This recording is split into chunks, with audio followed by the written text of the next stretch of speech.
रूस यूक्रेन महायुद्ध में पलड़ा किसका भारी है? 2 महीने के संग्राम में ये सवाल अब भी उलझा हुआ है, लेकिन जो सामने है वो ये कि सिर्फ यूक्रेन ही तबाह और बर्बाद नहीं हो रहा है, रूस भी मुश्किल में फंसता जा रहा है। संग्राम का मंच युद्ध वाले चित्रों से पटा पड़ा है।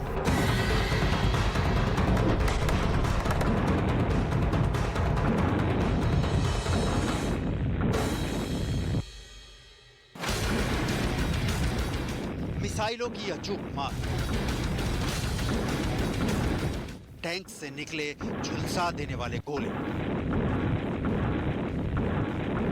ऑटोमेटिक हथियारों से अंधाधुंध फायरिंग, जमीन पर चहु और तबाही का मंजर, आसमान पर बारूद वाला बिखरता धुआं। जंग में बर्बाद सिर्फ हमले वाली जमीन नहीं होती, उसका भी सिर्फ नुकसान ही होता है जो जंग को जायज मानकर गोले दागता है।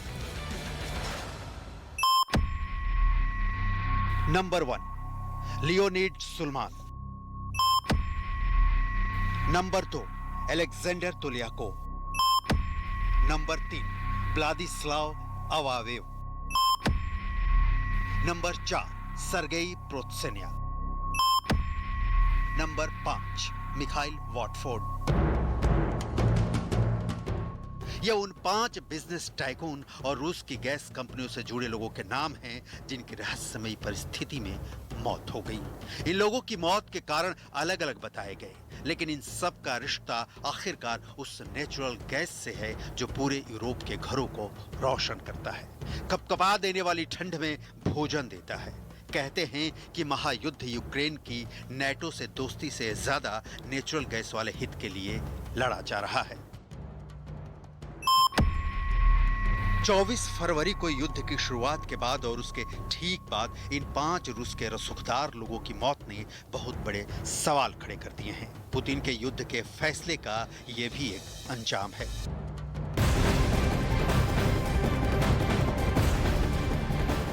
और इस वक्त की बड़ी खबर सामने आ रही है रूस यूक्रेन जंग पर। बड़ी खबर इस वक्त की, रूसी तेल आयात पर प्रतिबंध की तैयारी है।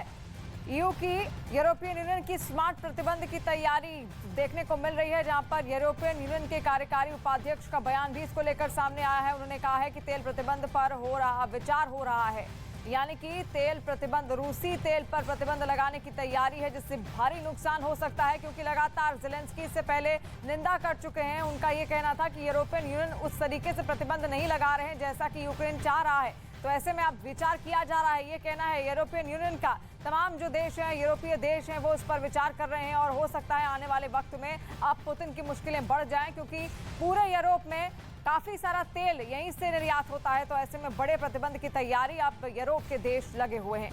और इसी के साथ साथ महाराष्ट्र में खुदाई करने वाली मशीन की मदद से एटीएम की चोरी कर ली गई।